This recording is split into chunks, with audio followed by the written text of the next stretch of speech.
নমস্কার। আজ গোটা পৃথিবী এক অজানা আতঙ্কের মধ্যে দাঁড়িয়ে। রাশিয়া ও আমেরিকার মধ্যে ক্রমাগত বাড়তে থাকা কূটনৈতিক ও রাজনৈতিক সংঘাত। ইউরোপ থেকে মধ্যপ্রাচ্য, এশিয়া থেকে আফ্রিকা, সবখানেই অস্থিরতা। প্রশ্ন একটাই, তাহলে কি পৃথিবী আবার বিশ্বযুদ্ধের দিকে এগোচ্ছে? বিশেষজ্ঞরা কি বলছেন? আদৌ কি তৃতীয় বিশ্বযুদ্ধ সম্ভব? আজ আমরা বিশ্লেষণ করব এই গুরুত্বপূর্ণ প্রশ্নগুলো। গত কয়েক বছর ধরে আন্তর্জাতিক রাজনীতিতে উত্তেজনা বাড়ছে। রাশিয়া ও আমেরিকার সম্পর্ক এখন ইতিহাসের অন্যতম খারাপ সময়ের মধ্য দিয়ে যাচ্ছে। ইউক্রেনের যুদ্ধের পর থেকে আমেরিকা ও তার মিত্র দেশগুলি রাশিয়ার উপর একের পর এক নিষেধাজ্ঞা চাপিয়েছে।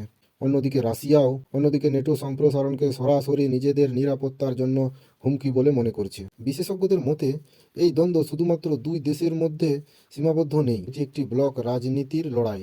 এদিকে আমেরিকা ও তার পশ্চিম মিত্ররা, অন্যদিকে রাশিয়া ও চীনের মতো শক্তিশালী দেশ। 2022 সালে শুরু হওয়ায় ইউক্রেন যুদ্ধ এখনও থামেনি।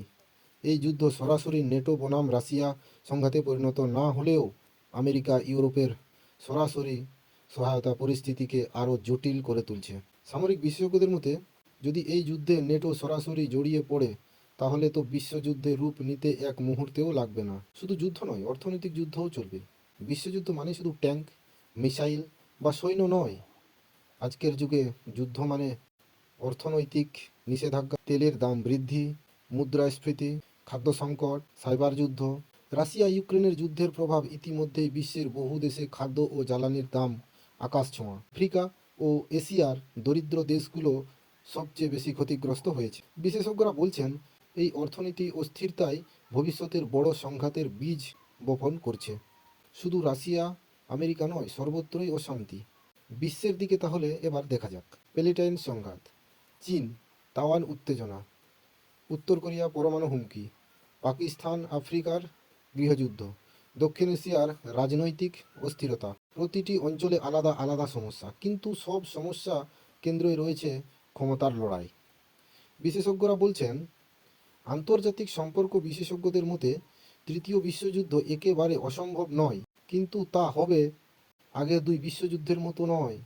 তারা আরও বলছেন, ভবিষ্যতে যুদ্ধ হবে সীমিত কিন্তু দীর্ঘস্থায়ী, সরাসরি নয়, প্রক্সি যুদ্ধের মাধ্যমে, প্রযুক্তি নির্ভর ও সাইবার আক্রমণ ভিত্তিক। আর সবচেয়ে বড় বিষয়, পরমাণু অস্ত্র থাকার কারণে বড় শক্তিগুলো সরাসরি যুদ্ধ এড়াতে চাইবে। পরমাণু অস্ত্র, ভয় ও ভারসাম্য। পরমাণু অস্ত্র, আজ পৃথিবীতে হাজার হাজার পারমাণবিক অস্ত্র রয়েছে বিশেষজ্ঞদের মতে। এই অস্ত্রই একদিকে সবচেয়ে বড় ভয়, আবার অন্যদিকে সবচেয়ে বড় বাধা। কারণ সবাই জানে, এই পারমাণবিক যুদ্ধ মানেই মানব সভ্যতার ধ্বংস। ভারতের অবস্থান কি? ভারত এখন কৌশলগতভাবে ভারসাম্য বজায় রাখার চেষ্টা করছে। রাশিয়ার সঙ্গে ঐতিহাসিক সম্পর্ক, আবার আমেরিকার সঙ্গে বাড়াতে থাকা কৌশলগত অংশীদারিত্ব, দুটোই বজায় রাখা ভারতের জন্য বড় চ্যালেঞ্জ। বিশেষজ্ঞদের মতে, বিশ্বযুদ্ধ হলে ভারত সরাসরি যুদ্ধে না জড়িয়ে কূটনৈতিক ভূমিকা নেওয়ার চেষ্টা করবে। তাহলে কি বিশ্বযুদ্ধ আসন্ন?